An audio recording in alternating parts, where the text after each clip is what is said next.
আবু নওয়াস একজন কবি ছিলেন, উনি বলেছেন অকুল্লি মাইয়াদ্দাঈ ফিল ইলমি ফালসাফাতান হাবাসতা শাইআন ওয়া গাবাত আনকা আশিয়াউ। কেউ যদি তোমারে বলে যে আমি সব জানি, তুমি দুই আঙ্গুল দেখিয়ে বলো তুমি কিচ্ছু জানো না। তোমার শিখার অনেক বাকি।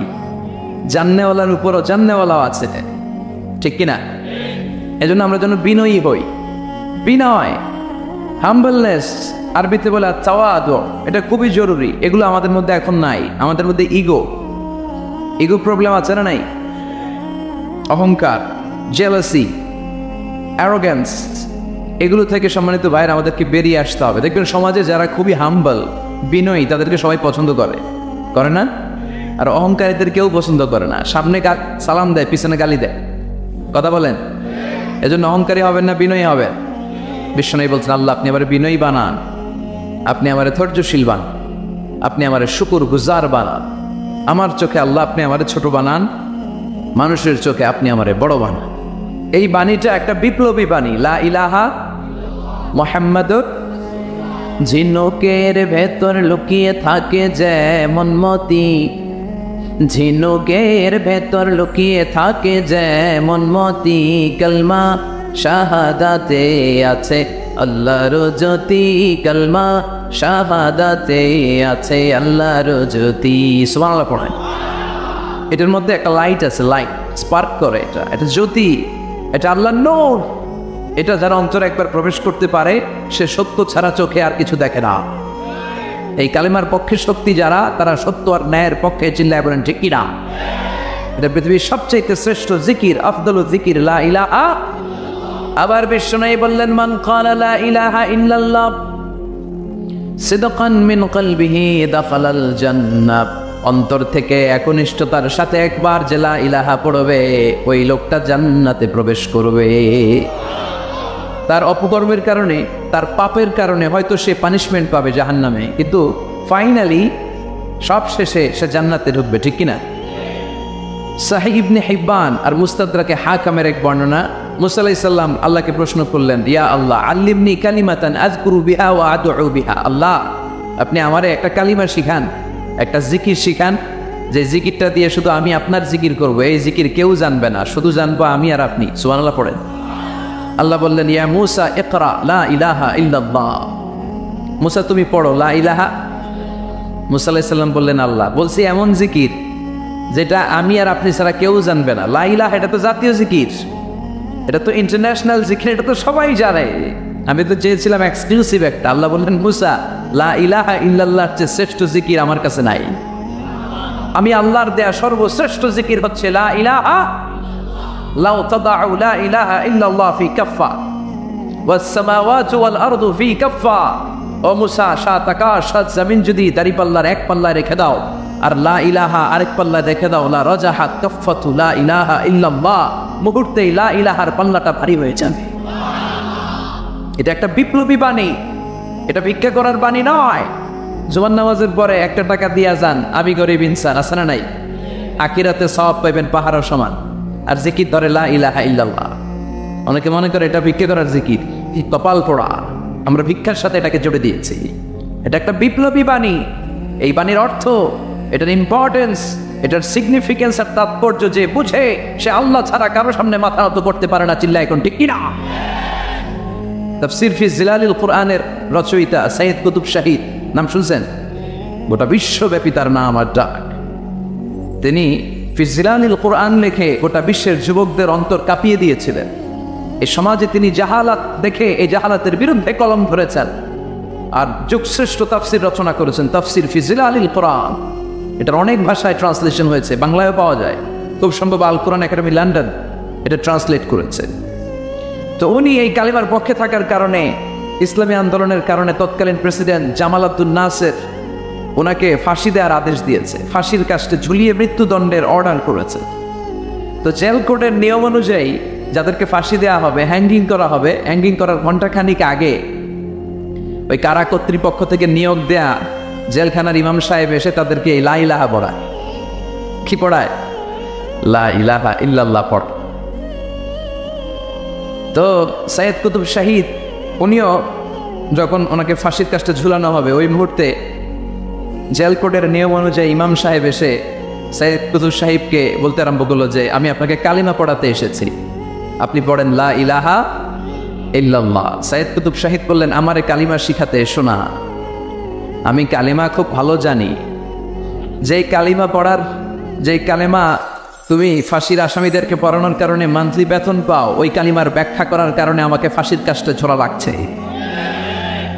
তুমি কালিমা পড়াও, তুমি বেতন নাও, আর আমি কালিমার ব্যাখ্যা করার কারণে আমার ফাঁসি হয়। তার মানে তোর কালিমা আর আমার কালিমা এক কালিমা না।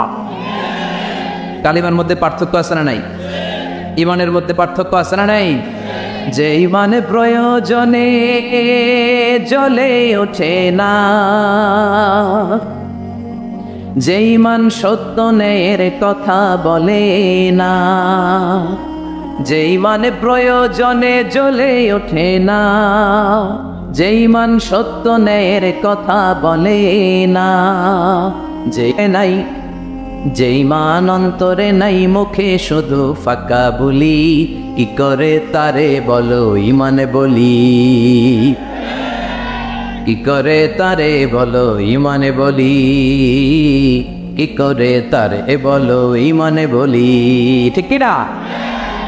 যে ইমান দিন কায়েমের আন্দোলনের ধার ধারে না, যে ইমান লেবাসধারী কোরআন হাদিস তাও পড়ে না, যে ইমান খাজার নামে মাজার গড়ে ফুলুস কামায়, যে ইমান শিরকিয়াতের আমল করে ভীত না হয়, যে ইমান ইমানে বলে নাস্তিকতার মঞ্চে ওঠে, যে ইমান বাতিল মতের দোসরে হয়ে ফায়দা লুটে, যে ইমান শুধুই কেবল খায় দায় আনন্দ করে, যে ইমান দেখে না যে আরাকানে ভাইরা মরে, যে ইমান ময়দানে নাই, যে ইমান বাস্তবে নাই, মুখে শুধু ফাঁকা বলি, কি করে তারে বলো ইমানে বলি, কি করে তারে বলো ইমানে বলি, কি করে তারে বলো ইমানে বলি। চিল্লায় বলেন ঠিক কিনা? ইমানে পার্থক্য আছে, কালেমায় পার্থক্য আছে। ওই কারা কর্তৃপক্ষের নিয়োগ করা ইমাম সাহেবের লা ইলাহা ইল্লাল্লাহ আর তাফসীর ফি জিলালিল কোরআনের রচয়িতা সৈয়দ কুতুব শহীদের লা ইলাহা এক কালিমা নয়, এক লা ইলাহা নয়। চিল্লায় এখন ঠিক কিনা? পার্থক্য আছে, আলাদা। এজন্য আসল লা ইলাহার অনুসারী হতে হবে। লা ইলাহার ধারক এবং বাহকরা হচ্ছে সত্য এবং ন্যায়ের পক্ষে। যত বিপদ আসে, যত আপদ আসে, যত ঝুঁকি আসে, পাহাড় সম ঝুঁকিকে ডিঙ্গিয়ে তারা লা ইলাহার কালেমার পতাকাকে উড়িয়ে দেয়। চিল্লায় বলেন ঠিক কিনা? এজন্য ইমানে পার্থক্য আছে। আমরা যেন আসল ইমানদার হতে পারি, আল্লাহ তৌফিক দাও। আর জন্য পড়েন আমিন। আমরা সবসময় যেন আল্লাহর জিকির দিয়ে হৃদয়টাকে সিক্ত রাখতে পারি, তুমি তৌফিক দাও। বিষ্ণু বলেছেন লা ইয়াজালু লিসানুকা রাতবান মিন যিকরিল্লাহ, তোমার জিহ্বাটা যেন আল্লাহর জিকিরে সবসময় ভিজা থাকে। এটাকে সবসময় যেন পড়ি সুবহানাল্লাহ, আলহামদুলিল্লাহ, লা ইলাহা ইল্লাল্লাহ, সব সময় যেন আমরা পড়ি আল্লাহু আকবার। বিষ্ণু বললেন আহাব্বুল কালাম ইলাল্লাহি আরবা। খেয়াল রাখবেন, আল্লাহর কাছে সবচেয়ে প্রিয় কথা চারটা। কয়টা? আহাব্বুল কালামে ইলাল্লাহি আরবা। আল্লাহর কাছে সবচাইতে প্রিয় কালাম হচ্ছে চারটা। লা ইয়াদুরুকা বিআইহিন্না বাদাতা। এই চারটার কোনটা দিয়ে শুরু করবে এটা তোমার ব্যাপার, আগে পরে করলেও কোনো সমস্যা নাই। চারটার একটা হচ্ছে সুবহানাল্লাহ, আরেকটা হচ্ছে আলহামদুলিল্লাহ, আরেকটা হচ্ছে লা ইলাহা ইল্লাল্লাহ, আরেকটা হচ্ছে আল্লাহু আকবার। এজন্য সবসময় আল্লাহর জিকির করতে রাজি আছেন তো? আল্লাহরে ডাকতে রাজি আছেন? ফাজকুরুনি ওয়াশকুরুনি। আল্লাহ বলেন যদি আমার জিকির করো আমিও তোমাদের জিকির করি, যদি আমার স্মরণ করো আমিও তোমাদের স্মরণ করি। আবার বিষ্ণু বললেন, আল্লাহ ঘোষণা দেন ফাইন যাকারানি ফি নাফসি যাকারতুহু ফি নাফসি। আমার বান্দা যদি একা একা আমার জিকির করে আমিও আমার বান্দাকে একা একা স্মরণ করি। ওয়া ইন যাকারানি ফি মালাইন যাকারতুহু ফি মালাইন খায়রিম মিনহু। আর মহা সম্মেলনে যদি বান্দা আমারে স্মরণ করে আমি এর চাইতে শ্রেষ্ঠ মহাসম্মেলন ফেরেশতাদেরকে নিয়ে আমার বান্দাকে স্মরণ করি। ওয়া ইন তাকাররাবা ইলাইয়া শিবরান তাকাররাবতু ইলাইহি দিরাআন।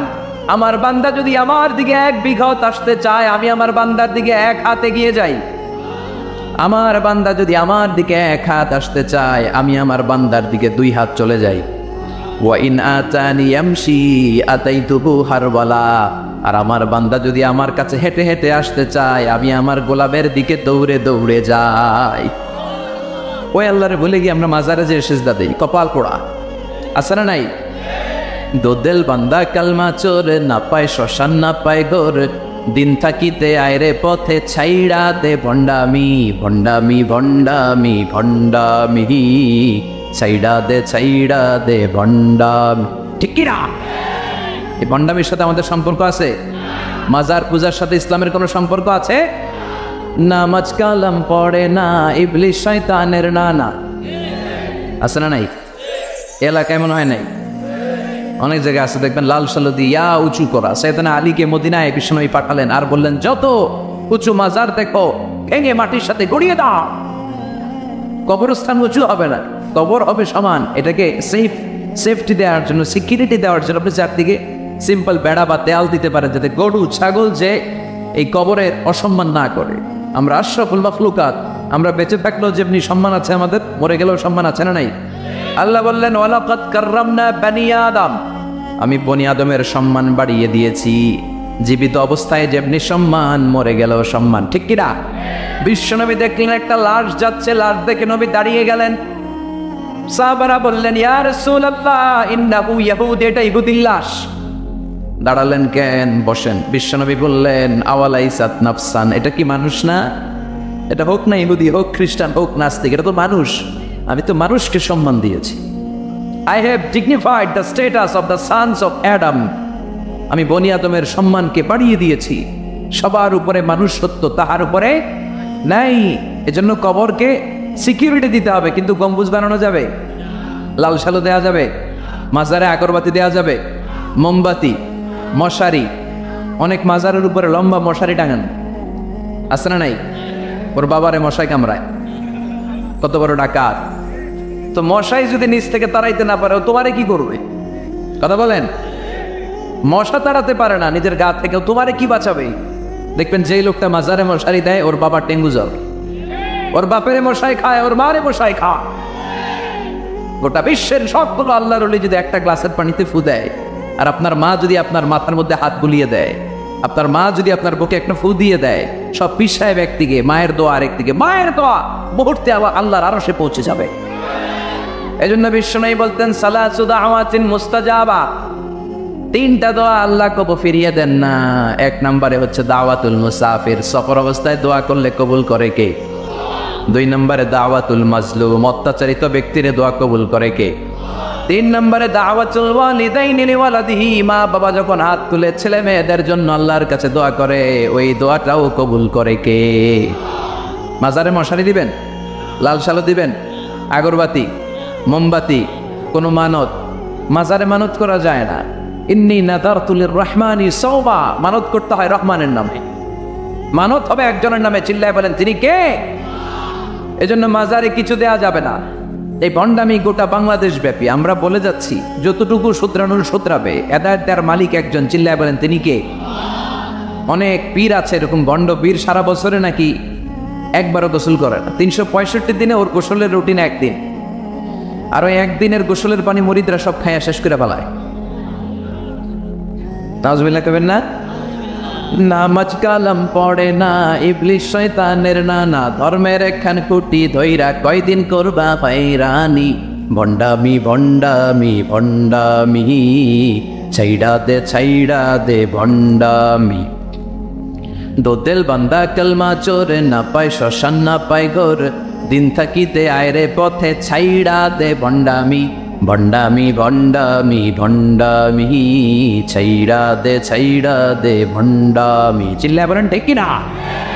এগুলোর সাথে আমাদের কোনো সম্পর্ক নাই। ইসলাম হচ্ছে সহজ। আদ-দীনু ইউসরুন লা উসরা ফি, আদ-দীনু ইউসর, দিন সহজ। এতজনের কাছে যাওয়া লাগবে না, আপনি ওই জেলায় যে ওই মাজারে মানত করা লাগবে না, আপনার সিলেটে যাওয়া লাগবে না, আপনার খানজানালের কাছে যাওয়া লাগবে না, আপনার কোথাও যাওয়া লাগবে না। আপনি বাড়ির পাশের মসজিদে পড়ে সেজদা দেন, মুহূর্তে দোয়া কবুল করে নিবে কে? রব্বুল আলামিন বলে গোলাম আমারে ডাকস না কেন? তোর ডাকে সাড়া দেওয়ার জন্য আমি 24 আওয়ার্স রেডি। দুনিয়ার বুকে কোনো বিষয় নিয়ে যদি আমরা বারবার যাই, দুনিয়াতে লোকজন রেগে যায়, ঠিক কিনা? আমি ওনার কাছে গেলাম, ভাই আজকে একটা বিপদে পড়ছি, 500 টাকা দেয়। দিয়ে দিল। এরপরের দিন আবার গেলাম, দিল। পরশু দিল, তরশু গেলে শেষা দিয়ে দিল একটা, মাইট দিয়েছি, ঠিক কিনা? কি পাইছে তুমি? প্রতিদিন 500 টাকা। বারবার কোন একটা ইস্যু নিয়ে কারো কাছে যাওয়া যায় না, এটা লজ্জার বিষয়, ঠিক কিনা? কিন্তু আল্লাহর বিষয়টা উল্টো। সুনানে তিরমিজির বর্ণনা, ইন্নাহু মান লাম ইয়াসআলিল্লাহা ইয়াগদাব আলাইহি, কোনো বান্দা যদি কোনো বিষয় নিয়ে, কোনো ব্যাপার নিয়ে আল্লাহর কাছে বারবার না যায়, আল্লাহ তার উপর রেগে যায়। এজন্য আল্লাহর কাছে বারবার চাওয়ার দরকার আছে না নাই? আপনার মনের জ্বালা যন্ত্রণা পূরণ করে দিতে পারে কে? এটার নাম তাওহীদ। এক আল্লাহ কেন্দ্রিক হওয়া, আল্লাহ সেন্টার্ড। আমাদের সবকিছু হবে আল্লাহ কেন্দ্রিক। বিপদে আপদে যে কোনো পরিস্থিতিতে সবার আগে কার কাছে যাব? এটার নাম তাওহীদ। এটার নাম তাওহীদেরই মুর্শিদ আমার মুহাম্মাদের নাম বলো, মুহাম্মাদের নাম। আল্লাহর নাম জপলে বুঝতে পারি আল্লাহরই কালাম বলো, মুহাম্মাদের নাম।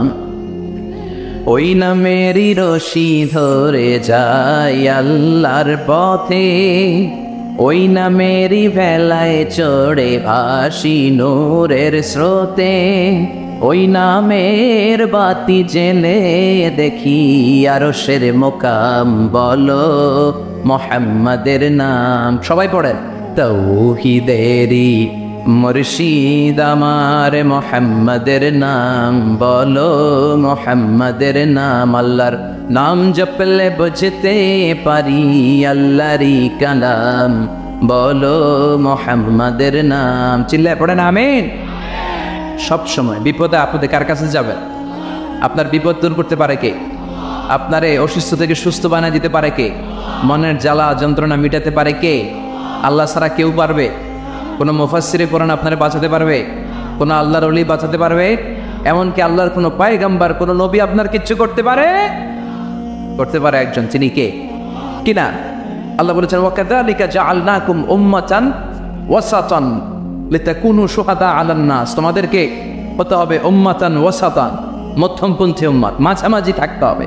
কিন্তু আমরা এদেশে মার্জিনালাইজ করে ফেলি, বুঝতে পেরেছেন? এক প্রান্তে চলে যায়। যারা চরমনায়ের মরিদ, অন্যদেরকে আর দেখা যাবে না। যারা সরসিনার মরিদ, এরাই সব, অন্যদিকে যাওয়া যাবে না। যারা জামাত ইসলাম, অন্যদিকে আর যাওয়া যাবে না। যারা হেফাজত ইসলাম, অন্য কারোর মধ্যে আর হক নাই। যারা আলে হাদিস, এরা তো সব নিয়েই গেছে, সব হক সুন্নাহ এদের কাছে। কারো মুখের কোনো কথা এদের কাছে কোনো দাম নাই। আপনি যত হকের কথা বলেন, এদের দলেই নাকি ঢুকতে হবে। তো আমার এই দেশে সুন্নি ভাইরা গালি দেয় আহলে হাদিস বলে, আবার আহলে হাদিসরা আমার গালি দেয় সুন্নি বলে। বুঝতে পেরেছেন? মাঝামাঝি থাকাটা এই বাংলাদেশে খুব কঠিন, কিন্তু আপনাকে মাঝামাঝি থাকতে হবে। আপনাকে ওয়াসাতিয়ার পদ্ধতিতে আসতে হবে। উম্মাতান ওয়াসাতা, মাঝামাঝি। মাঝামাঝি ডানেও না বায়েও না, সিরাতুল মুস্তাকিমে ডান বাম নাই, এটা সোজা। এই রাস্তা একবার যদি উঠে যান, এই রাস্তা শেষ হয়ে যাবে জান্নাতুল ফেরদাউসের ভিতরে। চিল্লায় বলেন ঠিক কিনা? এই জন্য আমরা যেন মিডল পাথ ধরি, আমরা যেন কট্টর না হই, আমরা যেন মাঝামাঝি হই। আপনি তাবলিগ করতে পারেন, করেন, খুব ভালো। তাবলিগের ভাইদের একটা ভালো গুণ হচ্ছে নিজের খেয়ে নিজের পরে ইসলামের দাওয়াত দেয়, ঠিক কিনা? নিজের টাকা ভেঙে দাওয়াত দিচ্ছে, তো তাদের কারণে অনেকে কালিমা শিখছে, অনেকে নামাজ শিখছে, তাদেরও কন্ট্রিবিউশন আছে না নাই? তো যারা তাবলিগ করেন, আপনি মনে করবেন না যে সব হক, সব সত্য, শুধু আপনি হকের ডিলার, এটা মনে করবেন না। সব সত্য হক এটা আপনার বাবার দাদার সম্পত্তি, এটা মনে করবেন না। সব দলের মধ্যে হক থাকতে পারে, বরং সব দলের ভালো ভালো জিনিসগুলো নিয়ে নিজেকে সাজানো দরকার। কথা বলেন? জামাত ইসলামের মতো, হেফাজত ইসলামের মতো আন্দোলনের স্পিরিট থাকতে হবে। চিল্লা এখন ঠিক কিনা? আমার সুন্নি ভাইদের মতো নবীর প্রেম অন্তরে থাকতে হবে। চিল্লা এখন ঠিক কিনা? তাবলিগের ভাইদের মতো হৃদয়ে ইখলাস থাকতে হবে। এই সবগুলোর সমন্বয় হচ্ছে ইসলাম, সবগুলোর সমন্বয় ইসলাম। যেন কখনো মনে করবেন না যে আমি একদল করি তার মানে অন্য সব দল মনে হয় বাতিল, ওগুলো মনে হয় মুসলমান না, ওগুলো আমার চোখেই ধরে না। এটা ঠিক না, এটা ইহুদিদের স্বভাব। ইহুদিরা শুধুমাত্র হকের ডিলার মনে করতো নিজেদেরকে। ইহুদি ছাড়া বাকি কাউরে ওরা চোখে দেখতে পারতো না। এজন্য আমরা কি কট্টরপন্থী হবো না মধ্যমপন্থী? চিল্লায় বলেন কট্টরপন্থী না মধ্যমপন্থী? আল্লাহ আমার যতদিন বাঁচিয়ে রাখা, আমি মধ্যম পন্থার কথা বলেই যাব, up to my death. It's my mission, it's my vision. এটাই আমার লক্ষ্য, যে মধ্যম পন্থার ইসলামকে প্রমোট করা। যেটা বিশ্বনবীর ইসলাম, যেটা মদিনার ইসলাম, যেটার মধ্যে বাড়াবাড়ি নাই, ছাড়াছাড়ি নাই, ঠিক কিনা? আল্লাহ তুমি আমাদেরকে বুঝার তৌফিক দান করো। সূরার নাম হচ্ছে সূরাতুত তাকাসুর। চিল্লায় বলেন কি নাম? এই সূরার সেন্ট্রাল সাবজেক্ট ম্যাটার হচ্ছে we have to go back to our Lord. আমাদেরকে ফিরে যেতে হবে আমাদের রবের কাছে। আমরা কেউ আজীবন থাকতে আসি নাই। থাকতে পারবো আজীবন? দাদা চলে গেল, বাবা চলে গেল, মা চলে গেল, মামা চলে গেল, খালু চলে গেল, এরপর আমাদের টনক নড়ে না, তাই না? পাগল পড়া হয়ে আছে এই পৃথিবীর জন্য। মরতে যে হবে এটা ভাববার সময়টুকু আমাদের নেই। আমরা ব্যস্ত আমাদের ক্যারিয়ার নিয়ে, আমাদের লাইফ নিয়ে, আমাদের সমাজ নিয়ে, আমাদের ফ্যামিলি নিয়ে, আমাদের সন্তান আর সম্পদ নিয়ে আমরা super busy. We are leading a very super busy life. We don't have even a single time to think about death. মৃত্যু নিয়ে ভাবার একটা মুহূর্ত আমাদের নাই। কিন্তু পৃথিবীর সবচেয়ে সুনিশ্চিত বিষয় হচ্ছে মৃত্যু, ঠিক কিনা? The most certain thing in our life is death. আমাদের জীবনের সবচাইতে সুনিশ্চিত বিষয় হচ্ছে মরণ। মরবই আমরা। And the most uncertain thing in our life is the time of death. আর আমাদের জীবনের সবচেয়ে অনিশ্চিত বিষয় হচ্ছে মৃত্যুর সময়। আমরা জানি না। মরবো যে এটা জানি, জানেন না?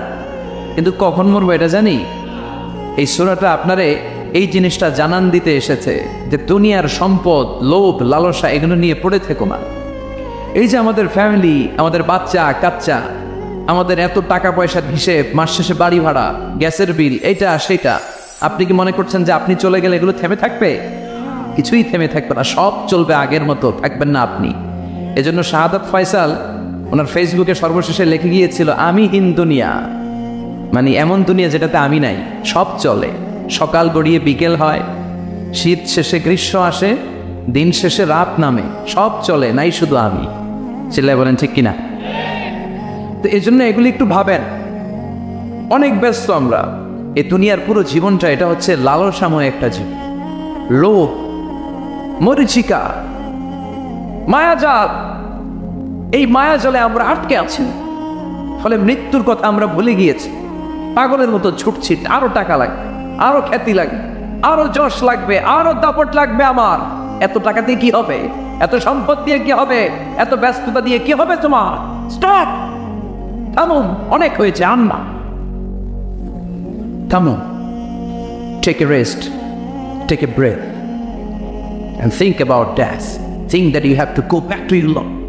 একটু বসেন না, একটু ভাবেন যে আমাকে চলে যেতে হবে, চলে যেতে হবে। এই কোলাহল, এই ব্যস্ততা এগুলো থাকবে, থাকবো না আমি। সাইয়েদনা ওমর ফারুক বলেছেন, মুতু ক্বাবলা আন তামুতু, মরার আগে একবার মরো। হাসিবু ক্বাবলা আন তুহাসাবু আলাইকুম, তোমার হিসাব নেওয়ার আগে তুমি একবার নিজের হিসাবটা করো না। কাগজ বের করে একটু লিখো না, কি কি ভালো কাজ করছিলা যেগুলো দিয়ে নাজাতের ওসিলা হতে পারে, 1 2 3, আর কি কি আকাম কুকাম করছো দেখো না, লিখে দেখো তোমার অবস্থাটা কি। মরার আগে একবার মরো। মরার আগে খাটের মধ্যে শুয়ে শটান করে চোখ বন্ধ করে একবার মরার ভান করে দেখেন কেমন লাগে। চোখটা বন্ধ করেন আর ভাবেন আপনি নাই, কি কি হতে পারে ভাবেন। আপনার ছেলেমেয়েরা কান্না জুড়ে দিবে, আপনার প্রাণের স্ত্রী বিলাপ শুরু করে দিবে, বন্ধু বান্ধবের চিৎকার আর মাতম, স্থানীয় এলাকার মসজিদে ঘোষণা, অমুক এলাকার নিবাসী অমুক ভাই অমুকের ছেলে অমুক দুনিয়ায় নাই। সব আত্মীয়রা চলে আসবে, ফেসবুকে স্ট্যাটাস দেয়া হবে, সবাই সবাইকে জানাবে বিকাল 4টায় অমুক হাই স্কুল ময়দানে আপনার জানাজা। ছুটে আসবে, সবাই ছুটে আসবে আপনাকে শেষ বিদায় দিতে, গুড বাই জানানোর জন্য, আর ওয়াদা বিদায় জানাতে আসবে সবাই। 4 তাকবীর দিয়ে আপনার জানাজা হবে, অশ্রুসিক্ত জানাজায় আপনার বিদায় হবে। কাঠের খাটিয়ার মধ্যে করে কাঁধে তুলে আপনার কবরে নেওয়া হবে, আগে থেকে খুঁড়ে রাখা কবরটার মধ্যে আপনারে বিছিয়ে দেয়া হবে, বাঁশের কচি দিয়ে তার উপরে মাটির চাপা দিয়ে সব চলে যাবে। ভাবেন না একবার চোখ বন্ধ করে, this is the circle of life, this is the nature of life. এটা সবার হবে, আমার হবে, আপনার হবে। এত মায়া, এত ভালোবাসা কই যাবে? কেউ থাকবে না, সবাই আপনার অন্ধকার কবরে রেখে দিয়ে চলে আসবে। উপরে বাঁশের কঞ্চি, তার উপরে মাটির চাপা, অন্ধকার আর অন্ধকার। এই অন্ধকার যেন শেষ হতে চায় না, শুধুই অন্ধকার, ঠিক কিনা? এজন্য আমাদের চলে যেতে হবে। দাদা গেল, চাচা গেল, মামা গেল, আমাদেরকেও যেতে হবে, জোরে কোন ঠিক কিনা?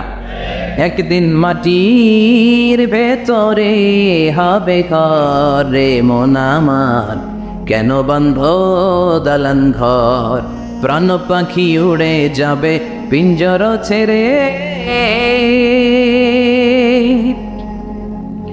ধরা ধাবে সবই রবে তুমি যাবে চলে, বন্ধু বান্ধব যত মাতা পিতা দ্বারা সুত সবই হবে তোমার পরে, মন আমার কেন বান্ধ দালান ঘর, একদিন মাটির ভেতরে হবে ঘর রে মন আমার, কেন বান্ধ দালান ঘর। ঠিক না?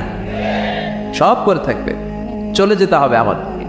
এজন্য আখিরাতের কথা যেন আমাদের স্মরণ হয়। বিশ্বনবী বলতেন নাহাই তুমান জিয়ারাতিল কবুর, আমি তোমাদেরকে কবর জিয়ারত করতে আগে নিষেধ করতাম, কিন্তু এখন নিষেধাজ্ঞা প্রত্যাহার করে নিলাম। এখন সব সময় তোমরা কবরের সামনে যাবা আর জিয়ারত করবা। কবরস্থানে জানতো বড়ই কৃষ্ণপুরের এই গ্রামের কবরস্থান আছে কোন দিকে? পূর্ব দিকে আছে, গোখরার জলের দিকে। যান আপনারা, একটু যাবেন, একটু গেলে আখিরাতের কথাটা স্মরণ হবে। ওখানে ছোট শিশুরা শুয়ে আছে, কিশোর যুবকরা আছে, আপনার মতো তাকড়া যুবক মুরব্বীরা আছে। এরা এই এলাকায় থাকতো, এরা আকাশ থেকে নেমে আসে না, এই এলাকার সন্তান আজ নাই। একটা সার্টেন পিরিয়ড শেষে আপনিও থাকবেন না। This is the Nature of life, this is the circle of life. ছোট্ট শিশু হয়ে এসেছিলেন, শৈশব, কৈশোর, যৌবন, প্রৌঢ়ত্ব। আগে ছিলেন সিঙ্গেল, বিয়ে করে হয়ে গেলেন ডবল। এরপরে আল্লাহ আপনাকে একটা মেয়ে দিল, এরপরে মেয়েকে বিয়ে দিয়ে শ্বশুর হলেন, এরপরে ওই মেয়ের ঘরে সন্তান হতে নানা হলেন। আর কতদিন? অনেক দিন হলো তো, অনেক লম্বা সময় পেয়েছেন আপনি। Think about that. এবার যাওয়ার কথা ভাবেন, আখিরাতের সামানের কথা ভাবেন, ফিরে যেতে হবে। কি শক্তিশালী যুবক, বার্ধক্য চলে আসলে লাঠি ছাড়া চলতে পারে না। কুচকুচে কালো দাড়ি সাদা হয়ে যায়, দাড়ির শুভ্রতা, বয়সের ভার, রং ধরা যৌবন জং করে শেষ। ঠিক কিনা? This is the circle of life. যুবক ভাইয়েরা, এটাই জীবন, চলে যেতে হবে, কেউ থাকতে পারবে না। ঠিক কিনা? এটা রিমাইন্ডার আল্লাহ এই সূরার ভেতরে দিয়েছেন যে তোমাদেরকে ফিরে যেতে হবে। এই লোভ লালসা ছেড়ে দাও। রব্বুল আলামিন বলেন আল্লাকুমুত তাকাসুরু হাত্তা যুরতুমুল মাকাবির। ও গোলাম, দুনিয়ার সম্পদ, লোভ লালসা তোদেরকে পাগল বানিয়ে দিয়েছে। এই লোভ পাগলামি কোনোদিন তোদের থামবে না যতদিন না তোরা কবরে ঢুকবি। ঠিক কিনা? কার কথা? আল্লাহ বললেন দুনিয়ার সম্পদ আর লোভ আর মোহে তোমরা গাফেল হয়ে গিয়েছো। আখিরাতের কথা বেমালুম তোমরা ভুলে গিয়েছো, কিন্তু আখিরাতে তোমাদের যেতেই হবে, কবরের বাড়িতে তোমাদের ঢুকতেই হবে। ঠিক কিনা? যেতেই হবে। আমরা ভুলে যাই। আলহাকুমুত তাকাসুর, অতিরিক্ত পাওয়ার লোভ, বেশি বেশি খাওয়ার লোভ, বেশি বেশি জমানোর লোভ মানুষকে গাফেল বানিয়ে দিয়েছে। এটা মানুষের স্বভাব। আরো চাই, আরো চাই, এই স্বভাবটা আছে না নাই? দেখবেন ছোট বাচ্চারা মসজিদের দোয়া অনুষ্ঠান শেষে জিলাপি দেয় না? বড় কৃষ্ণপুর কি দেয়? আগে বাতাসা দিত না, এখন কি দেয়? জিলাপি দেয়, মিষ্টি দেয়। তো মসজিদের 2-3 গেট থেকে যদি দেয়, ছোট বাচ্চারা দেখবেন এদিক দিয়ে কয়েকটা নিয়ে আবার ওই গেটে লাইন ধর। ওর হাত হলো ছোট হাত, ওর হাত ভর্তি জিলাপি, আর নেওয়ার জায়গা নেই, এরপর আরেক জায়গায় লাইন ধরছে। আরো লাগবে, আরো লাগবে, এই আরো আরো আরো চাই। এই স্বভাবটাই মানুষকে কুড়ে কুড়ে শেষ করে দিয়েছে। এত লাগবে কেন তোমার? চাহিদার কোনো শেষ নাই। Unlimited demand of human being. যার আছে বেশি তার চাই বেশি। যার সাইকেল আছে তার হুন্ডা চাই, হুন্ডা আছে তো প্রাইভেট কার চাই, প্রাইভেট কার আছে তো প্লেন চাই, প্লেন আছে তো হেলিকপ্টার চাই, হেলিকপ্টার আছে তো ওইটা চাই, ওইটা আছে তো সেটা চাই। ঠিক কিনা? এলাকার মেম্বার যে হয়েছে চেয়ারম্যান হতে চায়, আছে না নাই?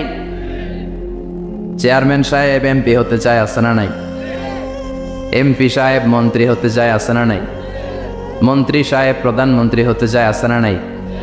কিন্তু এই দেশে সুযোগ নাই। কথা কন। এই দেশে প্রধানমন্ত্রী সিলেক্টেড। 2-3 জনের বাইরে কেউ প্রধানমন্ত্রী হইতে পারবি না। ঠিক কিনা?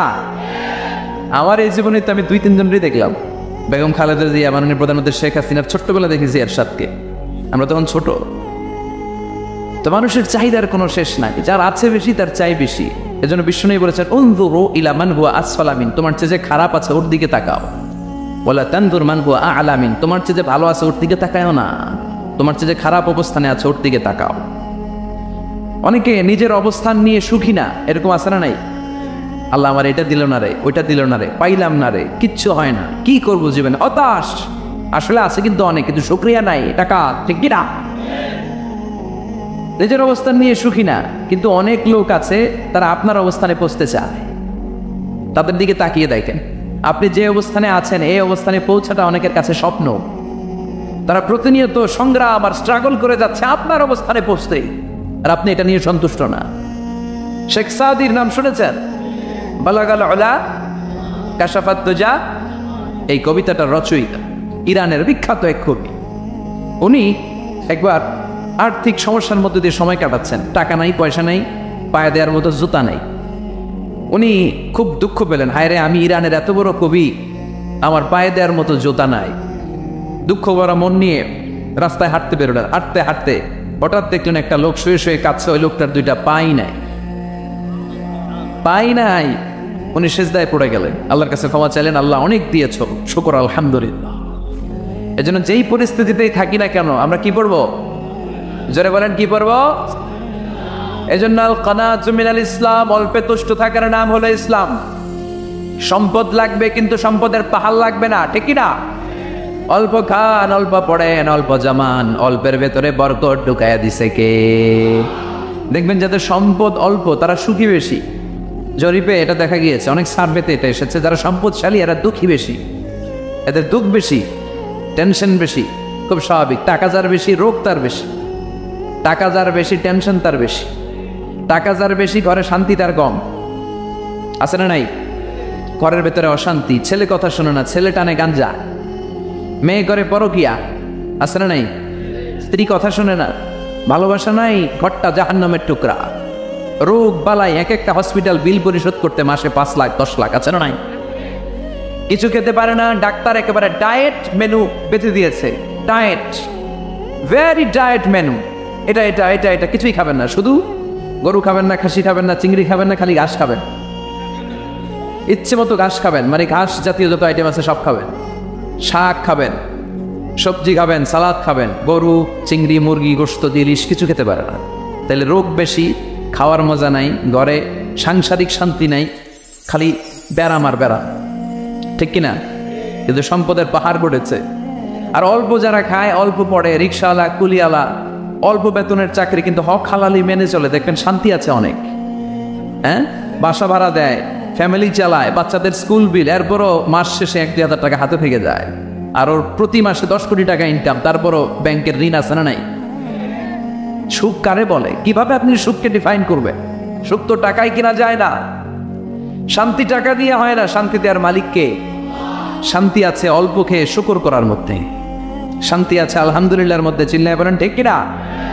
এজন্য অল্প খাবো, অল্প পড়বো, অল্প জামাবো, অল্পের ভেতরে বরকত দিয়েছে কে? দেখেন ধনী ভাইরা খেতে পারে না, কিন্তু রিক্সাওয়ালার কি সমস্যা হয়? রিক্সাওয়ালারা সব খেতে পারে, কুলিওয়ালা, দিনমজুর, এরা একেবারে স্লিম সুঠাম দেহি, মেদহীন পেট, পেটে কোনো মেদ নাই, ভুড়ি নাই। আর কোটিপতিদের মেদ আছে না নাই? এত বড় বড় পেট, ঠিক কিনা? আমাদেরও পেট আছে, তবে হালাল পেট, এটা হারাম টাকা দিয়ে এই ভুড়ি বানাই নাই আমরা, চিল্লায় বলেন ঠিক কিনা? রিক্সাওয়ালা, কুলিওয়ালা নিজেও নামাজ পড়ে, বউও নামাজ পড়ে, বাচ্চাটাও নামাজ পড়ে, রিক্সা চালায় আর জিকির করে লা ইলাহা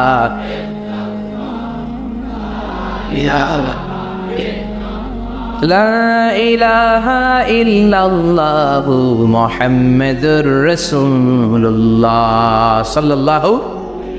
সুখ আর শান্তি, তাদের ঘরে সুখ।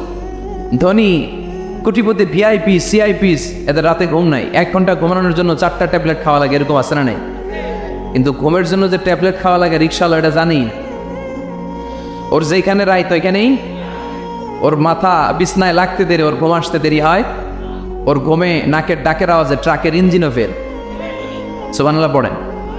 এজন্য অনেক বেশি সম্পদের পাহাড় করা লাগবে, এই চিন্তা যেন আমাদের মাথায় না আসে, চিল্লায় বলেন ঠিক কিনা? এজন্য রাব্বুল আলামিন বলেন আল্লাকুমুত তাকাসুর হাত্তা যুরতুমুল মাকাবির, বেশি বেশি সম্পদ উপার্জনের আকাঙ্ক্ষা তোমাদেরকে আখিরাত থেকে গাফেল বানিয়েছে। এই গাফলতি কশিন কালেও তোমাদের কমবে না যতক্ষণ না তোমরা কবরে ঢুকবা। হাত্তা জুরতুমুল মাকাবের, মাকবারাতুনের প্লুরাল মাকাবের, যতক্ষণ না কবরে না ঢুকবা, কবরস্থান তোমার আবাসস্থল না হবে, ততক্ষণ পর্যন্ত এই চাই মানসিকতা কমবে। মানুষের স্বভাব হলো আরো চাই, আরো চাই, আরো চাই করে ফকিরেরা। কারা? আল্লাহ গালি দিয়ে বললেন তোরা সব ফকিরনি। তোরা কি? ইয়া আইয়ুহান নাসু আনতুমুল ফুকারাউ ইলাল্লাহ ওয়াল্লাহু হুয়াল গানিয়ুল হামিদ। সুবহানাল্লাহ পড়েন। আল্লাহ ডেকে বললেন গোলাম আনতুমুল ফুকারা ইলাল্লাহ, তোমরা সবাই ফকির, ধনী হলো একজন, তিনি কে? আল্লাহ শুধু ধনী, আর মানুষের স্বভাব হচ্ছে আরো চাই, আরো চাই। ওর 2 তলা বিল্ডিং, আমার 3 তলা লাগবে। ওর 2টা গাড়ি আছে, আমার 3টা লাগবে। আছে না নাই? বিশ্বনবী বললেন কিয়ামতের আগ দিয়ে মানুষের মধ্যে আকাঙ্ক্ষায় প্রতিযোগিতা বেড়ে যাবে, প্রতিযোগিতামূলক টেন্ডেন্সি। কার চেয়ে কে বড় হতে পারে, কার চেয়ে কে বেশি টাকার পাহাড় বানাতে পারে। আছে না নাই? বিশ্বনবী বললেন ওয়ান তারাল হুফাতাল উরাতাল আলাতা রিয়া আশ-শাইয়াতা তাওয়ালুনা ফিল বুনিয়ান। কিয়ামতের আগে এমন কিছু লোক যাদের গায়ে দেওয়ার মতো জামা ছিল না, পায়ে দেওয়ার মতো জুতা ছিল না, পেটে দেওয়ার মতো খাবার ছিল না, সমাজের কেউ তাদেরকে চিনত না। হঠাৎ করে এই লোকগুলো ধনী হয়ে যাবে। And they will start to construct, they will compete to construct high rises building in the cities. শহরে গ্রামে এরা বড় বড় বিল্ডিং বানানো শুরু করে, সরকার কাছাকাছি চলে আসছে। এই যে বিল্ডিং বানানোর প্রতিযোগিতা, কুমিল্লা শহরে আজ থেকে 20-25 বছর আগে 5 তলা 6 তলা একটা বিল্ডিং ছিল না, এখন 10 তলা 20 তলা। আছে না নাই? ঢাকায় আজ থেকে 20 বছর আগে 10 তলা বিল্ডিং খুঁজে পাইতেন আপনি? নাই। গোটা বিশ্বব্যাপী এখন টাওয়ার বানানোর প্রতিযোগিতা। বিশ্বনবী বললেন এদের কোনো টাকা ছিল না। পৃথিবীর সবচেয়ে বড় টাওয়ার এখন আরব দেশে, এদের কোনো টাকা ছিল না। আরব দেশের সৌদি আরব, কাতার, কুয়েত, বাহরাইন এখন স্বর্ণ আর তেলের খনি পেয়ে আল্লাহরে ভুলে যায়। এদের খাওয়ার মতো কিছু ছিল না। এদেরকে আমার দাদারে শুনতাম বলতো কাবলিওয়ালা। বল কি বলতো? এদেশে আসতো জায়নামাজ, তসবি ছড়া, খেজুর টেজুর বিক্রি করার জন্য। এরা জেলে পড়ার লোক ছিল। আরব সাগরের তীরবর্তী এলাকার মানুষ, সাগরের মাছ মেরে জীবন ধারণ করতো। আল্লাহ এদেরকে তেলের খনি দিলেন, গ্যাসের খনি দিলেন, এখন তারা বড় বড় টাওয়ার বানায়। আছে না নাই? বুর্জ আল খলিফা, কি উঁচা বিল্ডিং, 828 মিটার উঁচু। জেদ্দা আছে 1000 মিটার উঁচু কিংডম টাওয়ার। তাইওয়ানে আছে তাইপেডাং টাওয়ার 101 তলা। মালয়েশিয়া আছে পেট্রোনাস টুইন টাওয়ার 88 তলা। চায়নাতে আছে সাংহাই টাওয়ার, একটার পর একটা টাওয়ার। প্রতি বছর অ্যানাউন্স করতেছে যে ওদেরটা আছে আমাদেরটা বড় বানা। কাতার কয় ওরা বানাইলে আমরা পারবো না কেন, আমরা বানাবো আরো বড়। আছে না নাই? শাগালাত কুমুত তাকাসুর, যে আরো লাগবে, আরো বড়। তবে এই টেন্ডেন্সি মানুষকে আখিরাত থেকে একেবারে গাফেল বানিয়ে দিয়েছে। চিল্লায় বলেন ঠিক কিনা? টাকার পাহাড় বানাতে চায়, দরকার থাকলেও চায়, না দরকার থাকলেও চায়। বর্তমান পৃথিবীর সবচেয়ে ধনী লোকটার নাম জানেন? কি নাম? হ্যাঁ, বিল গেটস। ওর যে কত টাকা ও নিজেও জানে না। ওর পকেট থেকে যদি $100 একটা বান্ডিল পড়ে যায়, এটা তুলতে ওর যত সময় লাগবে, ও না তুলে যদি হেঁটে, যে আইডিয়া নিয়ে হাঁটতেছিল ওইটা নিয়ে হাঁটে, ওদিকে আরো বেশি ইনকাম হয়ে যাবে। এত টাকা তার, এটা তোলার সময় তো তার নাই। ওয়ারেন বাফেট নাম শুনছেন? হাজার হাজার কোটি ডলারের মালিক। Prince Walid bin Talal, Saudi ধনকুবের নাম শুনেছেন? ওর একটা বিমান আছে, প্রাইভেট জেট প্লেন। এই বিমানটার 70% মেড অফ গোল্ড। বিমানের 70% স্বর্ণ দিয়ে বানানো। গত কয়েক বছর আগে আমি ব্রুনাই গিয়েছিলাম। ব্রুনাইয়ের সুলতানের নাম হাসান আল বালখিয়া। উনি একটা প্যালেস আরবিতে বলে কাসা, মানে হচ্ছে রাজপ্রাসাদ। পৃথিবীর সবচেয়ে বড় রাজপ্রাসাদ ব্রুনাইতে বান্দার সিটি বেগাওয়ানে অবস্থিত। আমি গিয়েছি ওখানে। প্রায় 1800 থেকে 2000 কক্ষ আছে ওই প্যালেসে, রাজপ্রাসাদে। ওই রাজপ্রাসাদের টয়লেটের কমোডগুলো মেড অফ গোল্ড, স্বর্ণ দিয়ে বানানো। আজবিল্লাহ পড়বেন না? এই হাসান আল বালখিয়া নিজে বিমান চালায়। ওর সংগ্রহে 500টা রোলস রয়েস লাক্সারিয়াস কার আছে। 500 রোলস রয়েস। গুগল, ইউটিউব যারা করেন সার্চ দিয়ে দেখবেন ওর কি পরিমাণে গাড়ি। রোলস রয়েস গাড়ি হচ্ছে one of the luxurious car in the world. Car ব্র্যান্ডের মধ্যে যত দামি কার ব্র্যান্ড আছে, এর মধ্যে রোলস রয়েস একটা, যেগুলোর দাম কমসে কম এদেশের টাকায় 8 কোটি থেকে 10 কোটি টাকা। আচ্ছা বলেন, এই গাড়িগুলো যারা হাই প্রোফাইলের ভিআইপিস, তারা ফ্যামিলির সবাইকে যদি একটা করে গাড়ি দেয়, একজনের কয়টা গাড়ি দাও? 5টা। 10টা 20টা, বললাম যে 20টা গাড়ি লাগবে ওরা, 500 গাড়ি দিয়ে উনি কি করবে? তার সংগ্রহে 500টা রোলস রয়েস। স্বর্ণেরও গাড়ি আছে, তার স্বর্ণের পালঙ্ক আছে, আমি দেখে এসেছি। পোরশে, ফারারে, লাম্বরগিনি, এই টাইপের যে ব্র্যান্ডগুলো আছে, অভাব নাই। তার মানে আছে, যার বেশি চায় তত বেশি। চিৎকার করে বলেন ঠিক কিনা? এজন্য আল্লাহ বললেন আল্লাহকুমুত তাকাসুরু হাত্তা যুরতুমুল মাকাবির। দুনিয়ার লোভ তোমাদেরকে আখিরাত থেকে গাফেল বানিয়ে দিয়েছে। দুনিয়ার লোভ লালসার মধ্যে পড়ে আখিরাতকে বেমালুম তোমরা ভুলে গিয়েছো। এই গাফলতি কোনোদিন কমবে না যতদিন না তোমরা কবরে ঢুকো, ঠিক কিনা? সম্পদ উপার্জনে ইসলাম বাধা দেন, কিন্তু সম্পদ হৃদয়ে স্থান দেওয়া যাবে না। সম্পদ উপার্জন করতে হবে, খরচ করে ফেলতে হবে। বেশি সম্পদশালী হতে হলে আল্লাহর সন্তুষ্টির জন্য জাকাত দিতে হবে। কে দিতে হবে? দে জাকাত, দে জাকাত, তোর দিল খুলবে পরে, আগে খোলো খাত। দে জাকাত, দে জাকাত, তোরা দে রে জাকাত, ঠিক কিনা? দিল পরে খুলবে, আগে হাত খোলেন। হাত খুললে দেখবেন দিলটারে খুলে দিয়েছে কে? সাইয়েদনা মুসা আলাইহিস সালামের জামানায় ওনার চাচাতো ভাই ছিল মিশরের সবচাইতে বড় ধনী, জাকাত দেয় নাই। তার কি করুণ পরিণতি হয়েছে কোরআনে আছে না নাই? এত সম্পদ ছিল, তার সম্পদগুলো সে সিন্ধুকে আটকে রাখত। আর এই সিন্ধুকের চাবিগুলো আলগানোর জন্য, কাঁধে নেওয়ার জন্য 10 জন লোক লাগত। সিন্ধুক কাঁধে নেওয়ার জন্য, সিন্ধুকের চাবির গোছা কাঁধে নেওয়ার জন্য কয়জন? তাহলে কি পরিমাণ সম্পদ ছিল? সাইয়েদনা মুসা বললেন, সম্পদের মালিক তুই হস নাই, আল্লাহ বানাইছে। কারণ বলে ইন্নামা উতীতুহু আলা ইলমিন ইনদি, আল্লাহ আমারে সম্পদ দেয় নাই, আমি আমার মেধা খাটিয়ে সম্পদ বানিয়েছি। যাকাত আমি দেব না। মুসা বললেন তাহলে আযাবে পড়বি, কারণ কই পারলে আযাবান, পারলে আযাবান। আল্লাহ বললেন ফাখাসাফনা বিহি ওয়া বিদারিল আরদ, ও মুসা নিরাপদ দূরত্বে চলে যাও, এখনই ভয়ঙ্কর ভূমিকম্প হবে, আযাব দেব। কারণ সহ কারণের সব সম্পদ আমি জমিনের ভেতরে ঢুকায়া দেব। আমি নিজে কারণের বাড়ি দেখে এসেছি। মিশরের রাজধানী কায়রো থেকে প্রায় 150 কিলো দূর একটা জেলা আছে, ফায়ুম জেলা। ওইখানে কারুনকে আল্লাহ তার সব সম্পত্তি সব মাটিতে দাবিয়ে দিয়েছেন। দাবাতে দাবাতে হাঁটু পর্যন্ত যখন কারুন জমিনে দেবে যায়, ভাবছে উঠে যাবে। কোমর পর্যন্ত যখন মাটির মধ্যে দেবে যায়, ভাবছে উঠতে পারবে। গলা পর্যন্ত যখন দেবে যায়, হাত তুইলা কয় আমি ঈমান আনলাম। ও মুসা, সব সম্পদ তোর আর তোর আল্লাহর লইয়া যাও, খালি আমারে বাঁচা, আমারে। সব গাদ্দারদের একই পরিণতি। ফেরাউনরেও যখন আল্লাহ লোভিত সাগরে পানি খাওয়াতে খাওয়াতে পেটটা এত বড়, হাত তুলা কয় আনামিনাল মুসলিমিন, আমি মুসলমান, আমি ভালো মানুষ। আল্লাহর কোরআন সাক্ষী, সে বলেছে আনামিনাল বানি ইসরাইলরা যে আল্লাহরে মানে আমিও তারে মানি, আমিও আল্লাহর দলের একনিষ্ঠ কর্মী। আর পানি খাইতে পারি না, আল্লাহ বাঁচাও। আল্লাহ কয় আরো খা। শেষ, ফেরাউন শেষ, নমরুদ শেষ, কারুন শেষ। পুরো সম্পদ সহ আল্লাহ কারুনকে জামিনের ভেতরে দাবিয়ে দিলেন। এজন্য সম্পদ যাদের বেশি, জাকাত দেওয়ার দরকার আছে না নেই? দারিদ্রতা বিমোচনের জন্য জাকাত দিবেন। জাকাতের শাড়ি, লুঙ্গি এইভাবে না। অনেকে কিন্তু দেয় জাকাতের শাড়ি, জাকাতের লুঙ্গি, জাকাতের গামছা, এরকম ডাকাইত আছে না নাই? বাংলাদেশে এমনও হয়েছে জাকাতের শাড়ি দিবে বলে সে পত্রিকায় নিউজ করেছে, আর ওই শাড়ি আনার জন্য শাড়ি দিবে 5000, মানুষ এসেছে 5 লক্ষ। পদপৃষ্ঠ হয়ে 11 জন নারী এক জায়গায় মারা গিয়েছে। কিয়ামতের দিন আল্লাহ বিচারের কাঠগড়ায় এই বিজনেস ম্যাগনেটকে দাঁড়িয়ে সেদিন জিজ্ঞাসা করবে যে কেন তুই এদেরকে কষ্ট দিয়েছিলি? চিল্লা এখন ঠিক কিনা? এদের মৃত্যুর দায়ভার এই শিল্পপতি এড়াতে পারবে না। জাকাতের শাড়ি, জাকাতের লুঙ্গি বিতরণের জন্য আল্লাহ তোমার ধনী বানায় নাই। ধনীদের দায়িত্ব হলো গরিবের হাতে সম্পদ পৌঁছে দেয়া। ওফি আমওয়ালিহিম হাক্কুন লিসাইলি ওয়াল মাহরুম। গরিব আমার কাছ থেকে সম্পদ আর জাকাত নিয়ে সে আমার প্রতি করুণা করেছে। আমি জাকাত দেই বলে আমি কোনো দয়া দেখাই নাই। কথা বুঝতে পেরেছেন? আইডিয়াটা ক্লিয়ার করে নেন। জাকাত দেয়া আমার জন্য কি? কথা বলেন, ফরজ। আর যে জাকাত নেয় তার জন্য জাকাত খাওয়া কি ফরজ? আমি গরিব মানুষ, আমি জাকাত খাবো না, না খেয়ে থাকো, রোজা রাখো। কথা কন। আমার যে জাকাত নেওয়া লাগবে আমার কোনো কথা নেই, কিন্তু আমি যে ধনী, আমার দিতেই হবে, এটা ফরজ। তার মানে আমি দিয়ে আমি দয়া করি নাই, ও নিয়ে আমারে বাঁচাইয়া দয়া করে গেছে।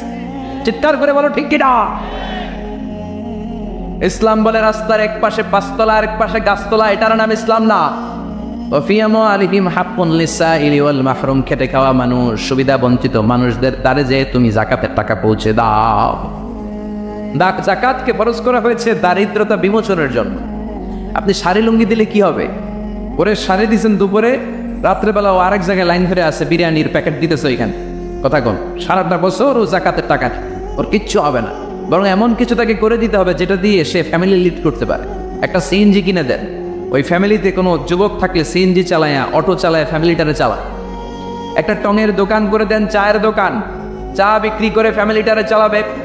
অস্ট্রেলিয়ান একটা গাই কিনে দেন, গরুর দুধ বিক্রি করে তার ফ্যামিলি চলবে। কিংবা মাছের একটা খামার করে দেন, মুরগির খামার করে দেন, ঠিক কিনা?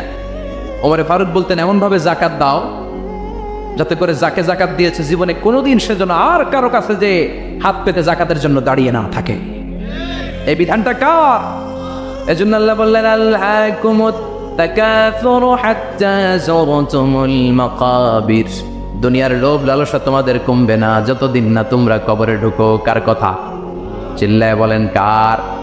এজন্য দুনিয়ার প্রতি যে আমাদের লোভ, এটা কি বাড়াইতে হবে না কমাইতে হবে? এই দুনিয়ার জীবন এটা ক্ষণিকের। আমাল হায়াতুদ দুনিয়া ইল্লা মাতাউল গুরুর। এটা ভোগের সামগ্রী, আজ আছে কাল না, এটা হাতের ময়লা। দুনিয়ার এই জীবনের দৃষ্টান্ত হচ্ছে 4টা স্বর্ণের টুকরা আর 3টা লাশের মতো। স্বর্ণের টুকরা 4টা, চিৎকার করে বলেন তো কয়টা? লাশ 3টা, জোরে বলেন কয়টা? অনেক অনেক আগের যুগের 3জন যুবক জীবিকার তাগিদে তারা বের হয়েছে কর্মসংস্থান করে খাবে। প্রতিমধ্যে তারা গুপ্তধন পেয়েছে, স্বর্ণের বার পেয়েছে, তো বড় বড় 4টা পেয়ে তারা মহা খুশি। আমাদের আর কাজ করা লাগবে না, এগুলো বেচে আজীবন খাবো, সুখে থাকবো। তো 3জন মিলে বললো 4টা স্বর্ণের টুকরা 3জনের মধ্যে ভাগ করে দেওয়ার আগে একজন এক কাজ কর, বাজার থেকে কিছু রুটি নিয়ে আয়, খুব ক্ষুধা লেগেছে, খেয়ে নেই। একজনের রুটি আনতে পাঠিয়ে 2জন মিলে ভাবে ওইটারে যদি মেরে ফেলতে পারি তাহলে তো তোর আর আমার মধ্যে কোনো ঝামেলা নাই। স্বর্ণের টুকরা কয়টা? তুই নিবি 2টা, আমি নেব 2টা।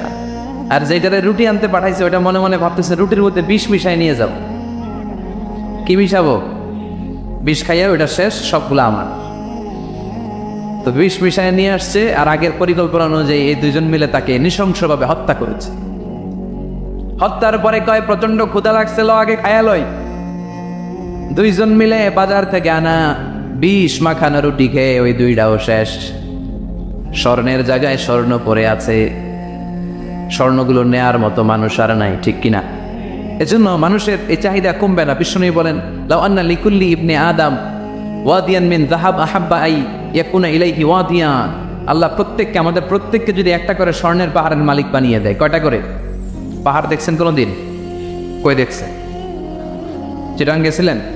এই চট্টগ্রামে গেলে দেখা যায় কি পাহাড়।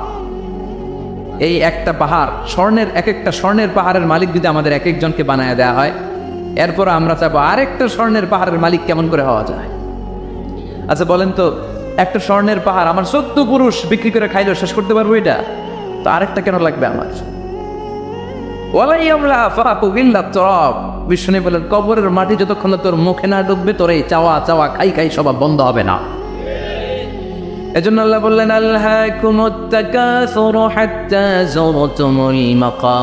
দুনিয়া তোমাদেরকে গাফেল বানিয়ে দিয়েছে, গাফলতি কমবে না যতদিন না কবরে ঢুকো। কবরে ঢুকা লাগবে, কবরে ঢুকা লাগবে না? কবরে আমাদেরকে যেতেই হবে, যেখানেই থাকেন। কবরের প্রশ্ন আছে না নেই?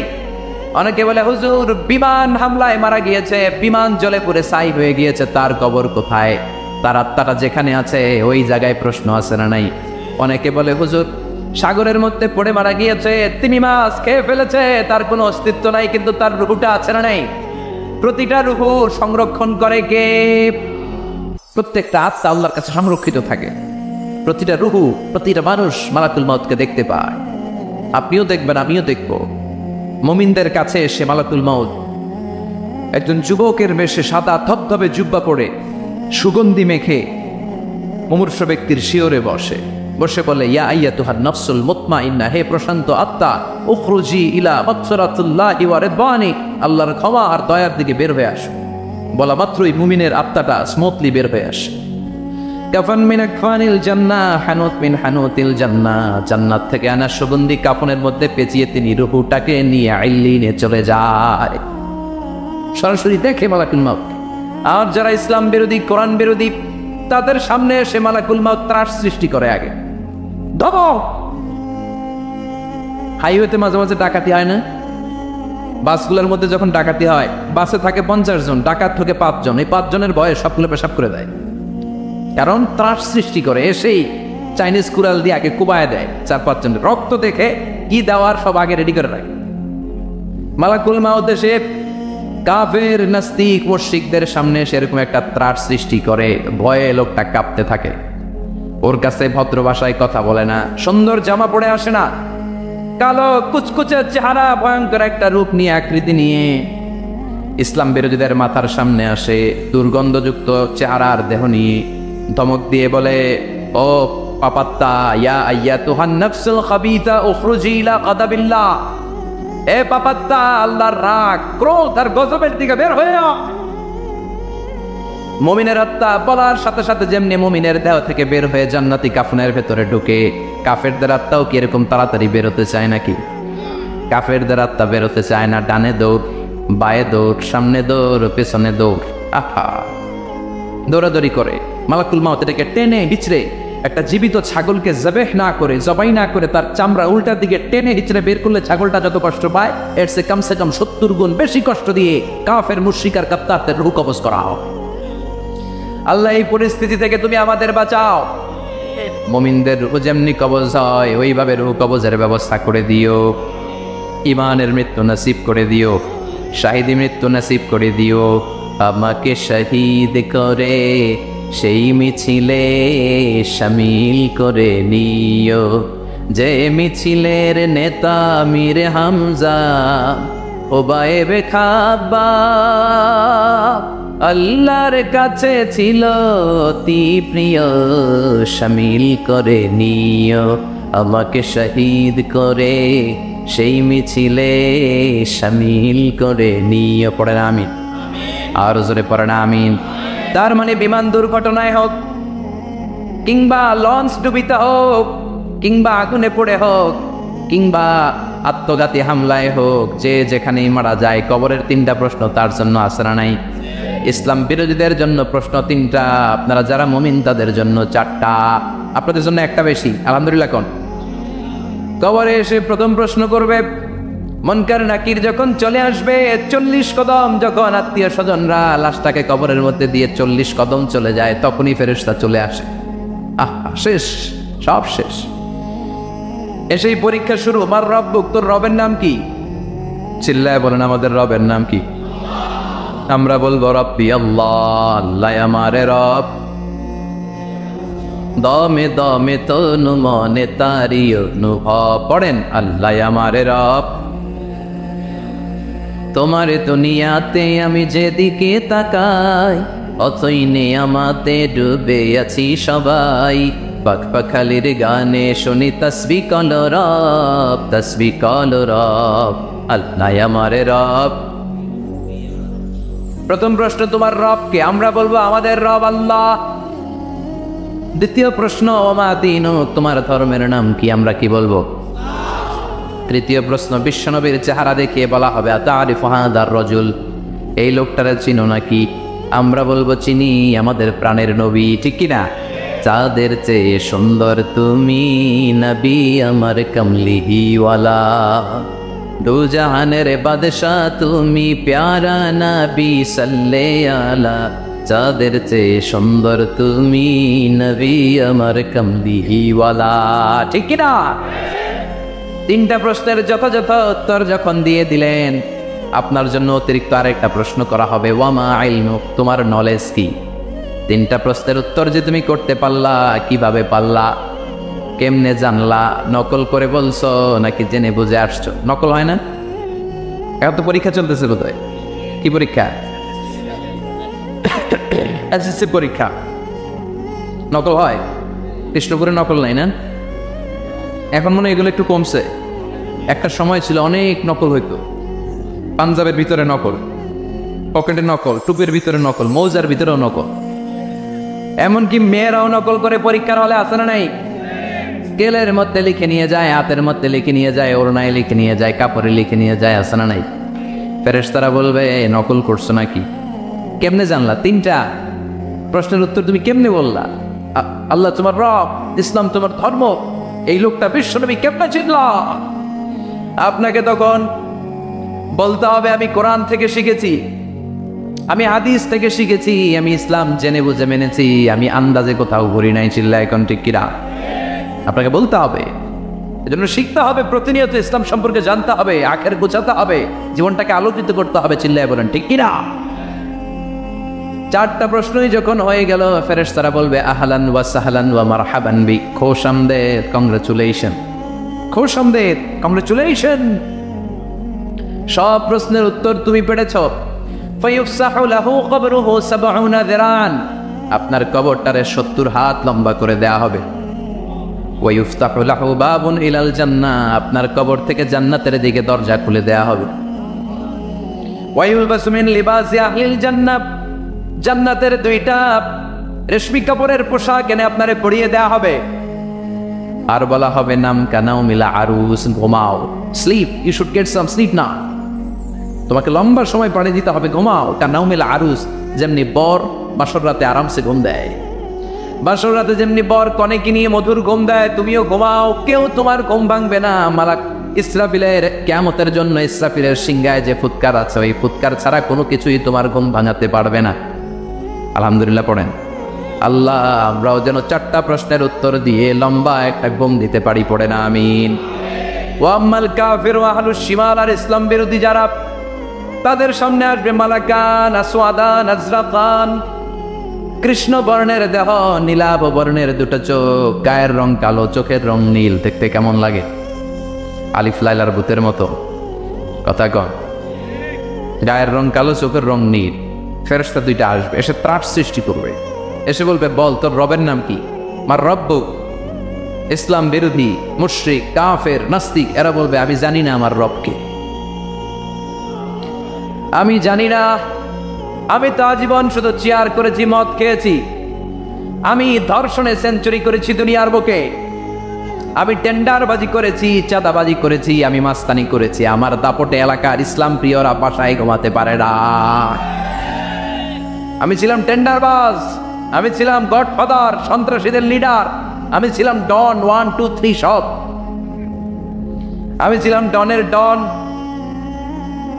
আমি ছিলাম মাস্তান রংবাজ, রব টপ কি আমি তো জানি না। লাদ্রি লাদ্রি, আমার জিজ্ঞেস করো না। আবার প্রশ্ন করা হবে ওয়ামা দীনুক, তোর ধর্মের নাম কি? বলবে লা আদরি, আমার কোনো ধর্ম নাই, আমার কোনো ধর্ম নাই, আমি শুধু মৌজ মাস্তিতে ছিলাম, আমি আনন্দ ফুর্তি করেছি, ইসলাম নিয়ে আমার মাথা ব্যথা ছিল না, আজীবন ইসলামরে আমি বাস দিয়েছি। চিল্লায় বলেন ঠিক কিনা? ইসলাম বিরোধীদের সাথে ছিল আমার চলাফেরা, আমার সব সাঙ্গপাঙ্গ ছিল গুন্ডা বদমাশ ইসলাম বিরোধী। রব কি, ইসলাম কি, এগুলো আমি জানি না, আমার এগুলো জিজ্ঞেস করো কেন? ধর্ম কি আমি জানি না, আমি কিচ্ছু মনে করতে পারছি না। 3 নম্বর প্রশ্ন করা হবে আতারিফু হাদার রাজুল, দেখো তো এই লোকটারে চিনো কিনা? কয় না, চিনি না, তবে মনে হয় এই লোকটারে দুনিয়ার বুকে আমি গালি দিতাম, এই লোকটার বিরোধিতা করতাম, ব্লগের মধ্যে এই লোকটার ব্যাপারে কুৎসা রটনা করতাম, এই লোকটার কার্টুন বানিয়ে আমি হিংসা ছড়িয়ে দিতাম, এই লোকটার ব্যাপারে আমি এলাকার মধ্যে অপপ্রচার চালাতাম। ফেরেশতারা বলবে তাই, এই ছিল তোর ডিউটি, দাঁড়া এখনই আমাদের খেলা শুরু, এখনই শুরু। ফায়ুতরাকু বিমাতারিকা মিন হাদিদ, লোহার একটা হাতুড়ি দিয়ে মাথা থেকে পা পর্যন্ত পিটানো হবে, পিটিয়ে ওর গোশতের হাড্ডিগুলোকে থেতলে ফেলা হবে। ওয়ায়ুকালু লিল আরদি ইলতাইমি, কবরের দুই পাশের মাটিরে বলা হবে এবারে দুই দিক থেকে তোরা চাপ দে, চাপ দেয়া হবে, ধাক্কা ধাক্কি করেও সে সুবিধা করতে পারবে না, মাটি আস্তে আস্তে আস্তে আস্তে দেহের দুই দিকে লেগে এমন জোরে দুইটা চাপ দিবে, ফাতাখতারিফা আতলাউহু, তার ডান পাশের পাজরের হাড্ডি বাম দিকে ঢুকে যাবে, বাম দিকের হাড্ডি ডানে চলে যাবে। বিশ্বনবী বললেন এই হাতুড়ি দিয়ে পিটানোর শাস্তি, কবরের চাপ দেওয়ার শাস্তি চলতেই থাকবে হাত্তা কিয়ামা, কিয়ামত পর্যন্ত।